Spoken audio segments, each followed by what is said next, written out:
Guys, welcome to the March edition of the Hive. I'll kick things off with the usual survey. For those of you who are new, if you can just raise your hand in the air, let us know if you've never been to the Hive before. Thank you very much and welcome. Guys, for those of you who are new, we are a not-for-profit organisation for entrepreneurs. We run events in Brisbane, Sydney, Melbourne, and very recently we've just started in Perth. We hold monthly events in Brisbane. They're the last Tuesday of the month, and we ask a prominent entrepreneur from the community to come along and share their story. So we're a little bit different from most business networking events in that we're not so much about the networking and we're more about the community.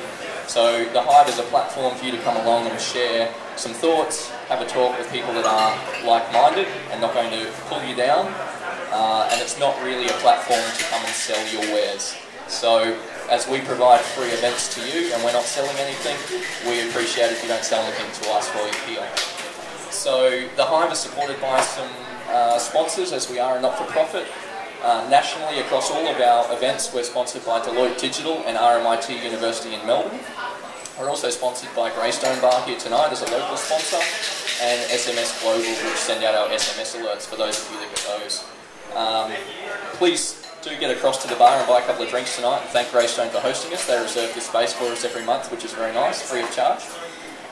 Tonight, as most of you would probably know by now, we have had our speaker, Ben Johnston, have to pull out at the last minute due to illness, which is a bit unfortunate. Ben's cooped up in bed with a nasty head cold. But thankfully, we have Michael Kasprowicz, the Australian Test cricket player, come along to share his story. Michael has a story which ventures well beyond cricket now and into the business world. He's currently completing an MBA at UQ, and he's involved in many, many different organisations. So please, a big warm welcome to Michael for stepping up at the last minute.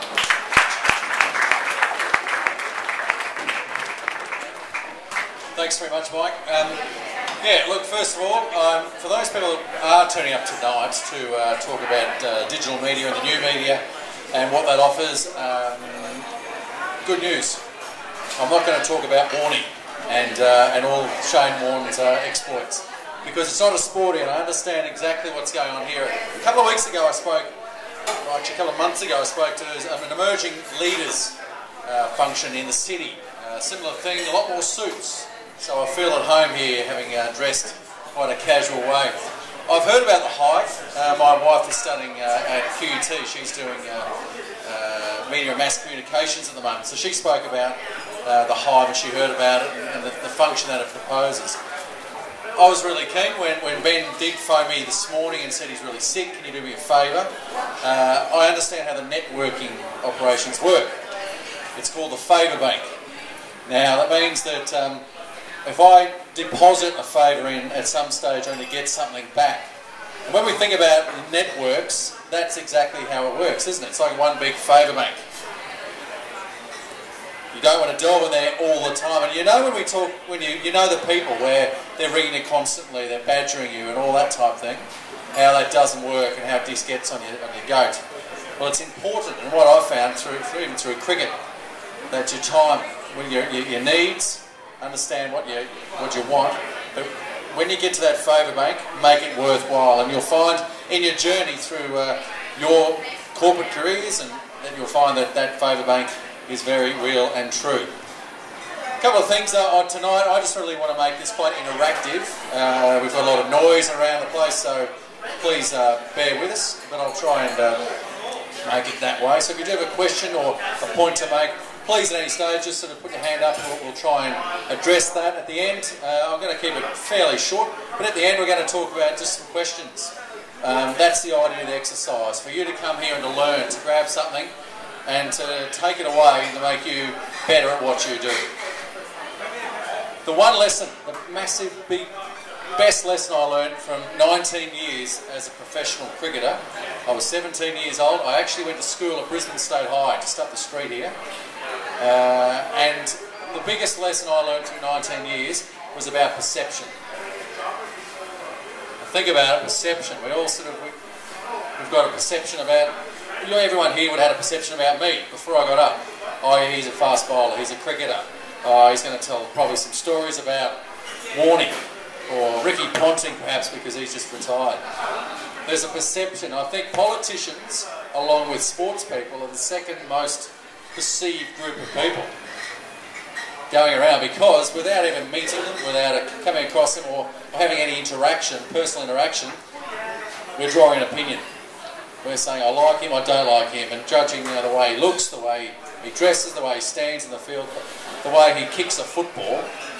I'm going to judge what he is and how he is. Now, the lesson for me was pretty clear. When I was 17 years old, I was young, I had potential. Like anyone who's got potential, it's a great word, it's a great tag, and it's a great thing to have, potential. We all do when we start. But as I got older, I realised what potential actually means. And potential means it gives someone the ability to think you're better than what you actually are. I'll come back to this, because what I found when I had potential, I was young, I was in the Queensland team, and bang, 17 years old, I think it was the 5th youngest ever to play for Queensland. Potential, get in there, we'll see how he goes. Oh, he could be anything, this kid. Then at about 23, 24, the selectors came to me and said, thanks mate, we know what you can do. We're going to go with someone else now.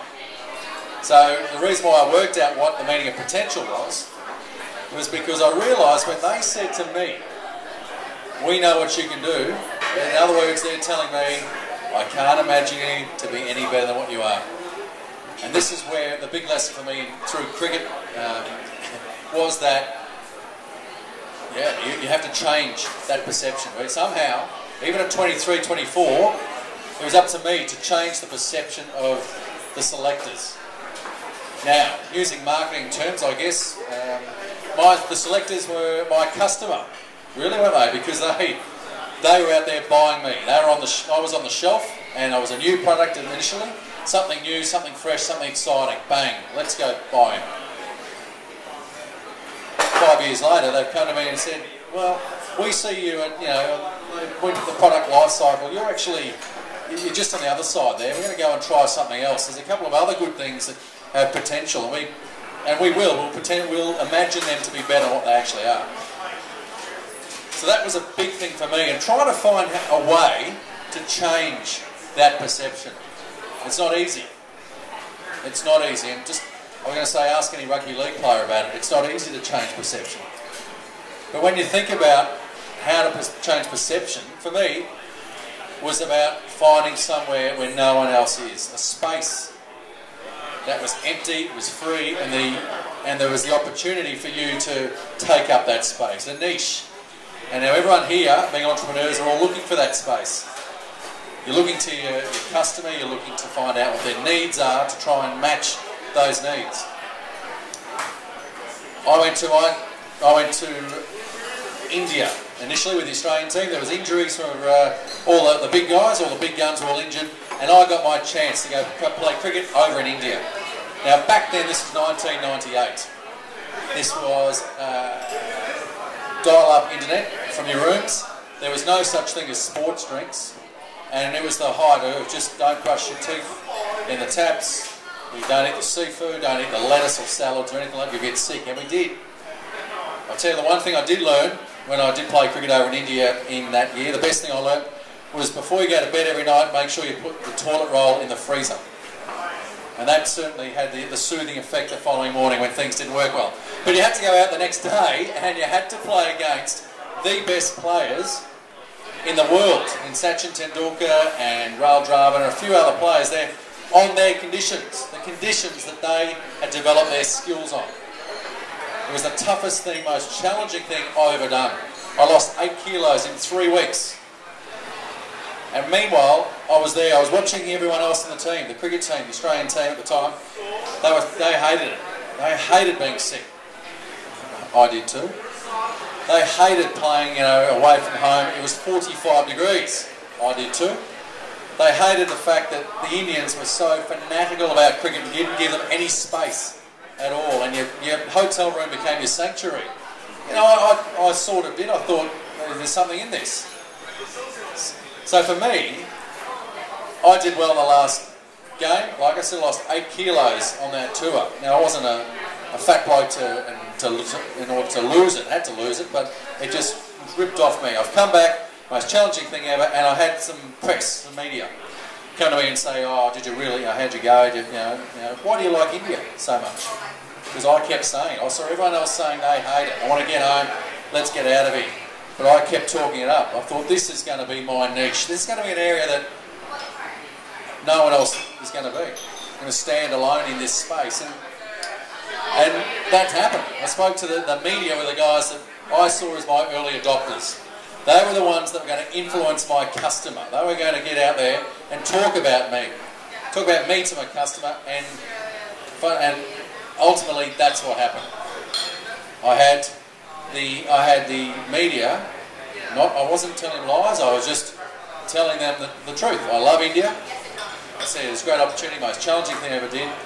And they said, well, why do you like it? And I told them, I gave them the headline they wanted. I said, because I'm the subcontinent specialist. And to this day, this is what happened. The media were writing that up. Every time Australia went to the subcontinent, whether it be Pakistan, Sri Lanka, Bangladesh even, or India, the media were my adopters. They're out there selling it. They're writing it in the press. They're writing, tour to India, you've got to include Michael Kasprowicz, get him in there. He's got to go. Because he's the subcontinent specialist. That's one of the things I think for everyone here, in whatever field we're working in, whatever industry we operate, I think it's one of the things we have to try and do. And then we do as entrepreneurs, we're searching consistently and constantly for that space, for that one little thing. There was 12 times, it was actually 12 times I was in and out of the Australian test team.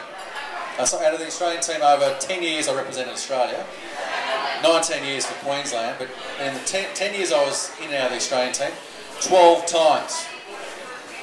12 times I was in and out. The selectors came to me and said, we know what you can do, thanks very much, we're going to go with someone else. 12 times I was able to keep knocking on the door, change the perception of what they wanted.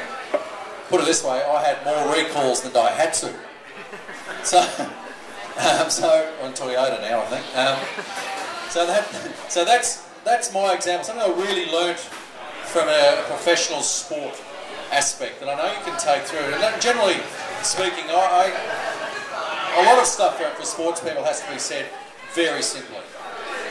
For two reasons: one, that makes sense, but two, that some of them are slow. And I think that you can go, and I'm doing the MBA at the moment through UQ, and that's in a flexible program, and all the information, what I'm finding incredible is all the information, all the theory that's being provided is all stuff that I've practically been through from in that team, and all the lessons in leadership, in team, and all these environments, in organisational behaviour, is all stuff that we've actually learnt practically from being in teams. So what it's doing is it's providing the scaffolding, if you like, for me to put all this together.